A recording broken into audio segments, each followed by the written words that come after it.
Hi, I'm Crossing Borders Music founder and executive director Tom Clowes, and I'm so appreciative of all of our supporters, especially at this time of year, and especially all of those who have given again and have given for the first time. And in fact, this is the first time in our history that we've had now more than 100 unique individual donors, which I think is a wonderful milestone and shows that this is really a community effort to support this wonderful project.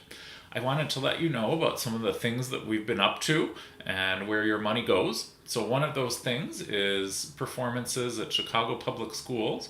We have a wonderful new school show program designed by Iris Way, and the theme is celebrating resilience, and that's resilience that shows up in the music of composers from the Chickasaw Nation, from the Soviet Union, from Taiwan, from Uganda, from Argentina, and ending with a work, Swing Low, Sweet Chariot, an arrangement of that spiritual by Florence Price, who, as we tell the kids, was the first African American woman composer to have her work performed by a major orchestra. And by the time we have told the kids all these stories of resilience and told them about the first black woman composer to have her work premiered by a major orchestra, which was the Chicago Symphony Orchestra right here, boy, you can see and feel and hear the silence and the focus and this rapt attention of these students, because it's a very captivating performance with a wonderful, wonderful message. So we're very excited about that.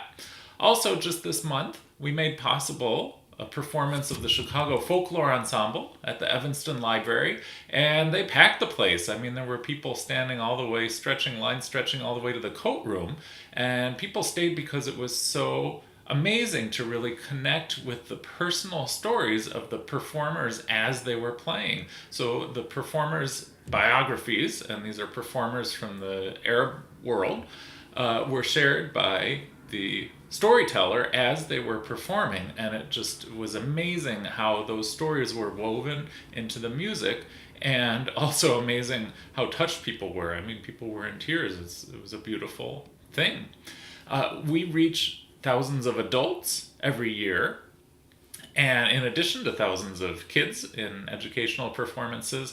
And I'm thinking in particular of a performance at the Chicago Cultural Center, music from Egypt and Syria, and there were over 400 people at this performance, and the profile of that audience is almost the exact opposite of the one that you might expect at a classical sort of a concert. So these tend to be young people who come to our concerts, about age 25 to 35, more women than men, and tend to be of modest income. This is kind of who we do performances for, and it's so wonderful to be able to share this chamber music with audiences who maybe don't feel like the music of other groups is serving their needs.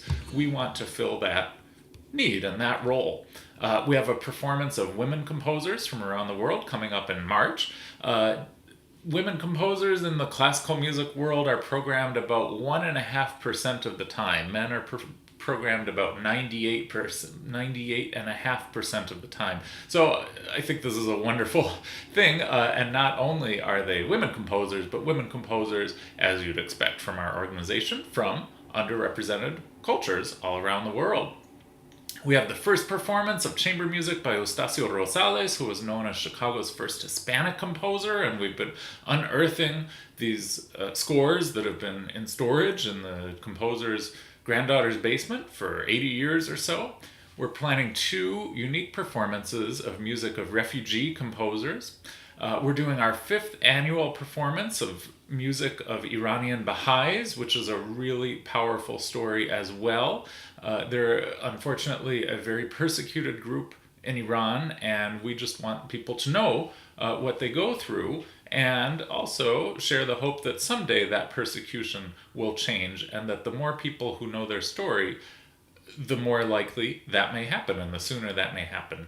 We have a program of Haitian piano music, and again, this is music that much of it has been unheard for a century or so since the composers passed away, and it's just been in storage for all these years. We want to share this with everyone and let people know about how wonderful it is.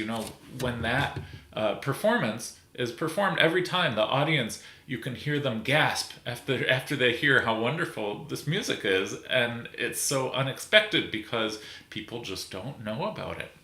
So thank you for all of your support. And one of our audience members described what we do as the magic of embracing differences. And another one wrote to us, as I looked around the room, I saw the world as it could be. Well, that's what we're making possible. So if you haven't already, I invite you to contribute to our work. And if you have, thank you so much for our support. Bye bye.